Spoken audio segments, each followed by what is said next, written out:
compañeros y profesora. A continuación, el grupo 2, conformado por Karen Alicia, Julia Mercedes, Néstor Esteban y el que les habla, Edinson Rueda, expondremos la infografía sobre el equilibrio químico. Pero antes debemos tener claro que es equilibrio físico y equilibrio químico. El equilibrio físico es cuando las dos fases de una sustancia se mezclan o se denomina, esto se denomina un equilibrio físico. El equilibrio químico es cuando se utiliza o se da cuando la rapidez de las reacciones toman un sentido y estos se igualan y la concentración de los reactivos permanecen como iniciaron o constantes. ¿Cómo así?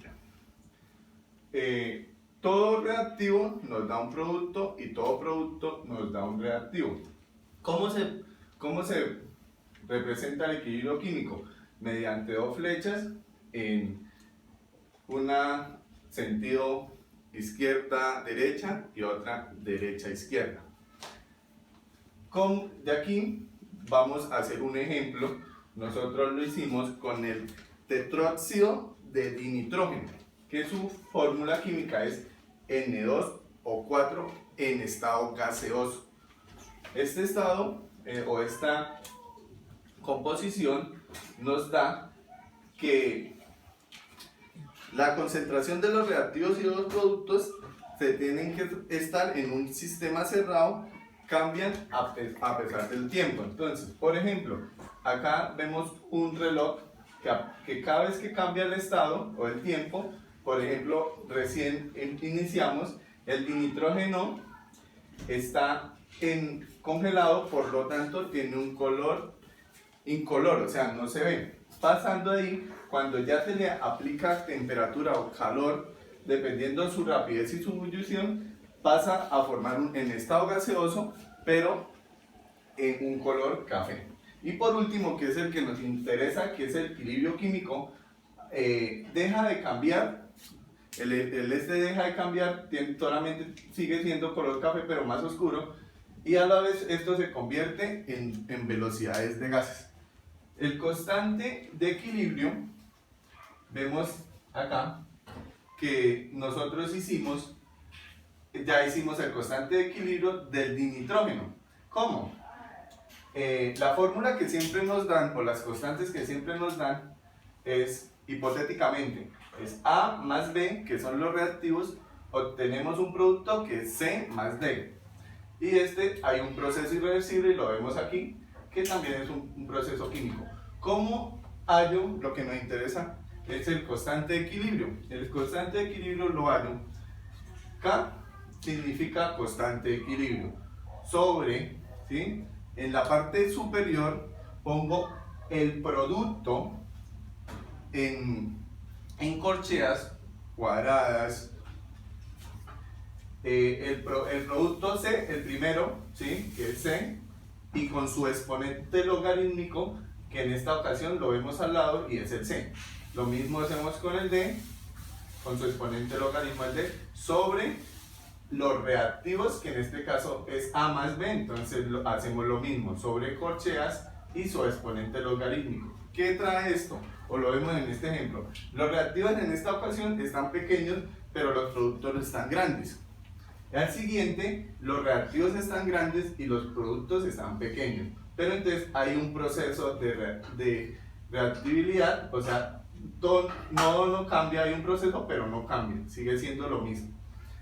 La constante de equilibrio o ley de concentración fue descubierta en Francia por Catherwood y Peter Watt, que los vemos acá.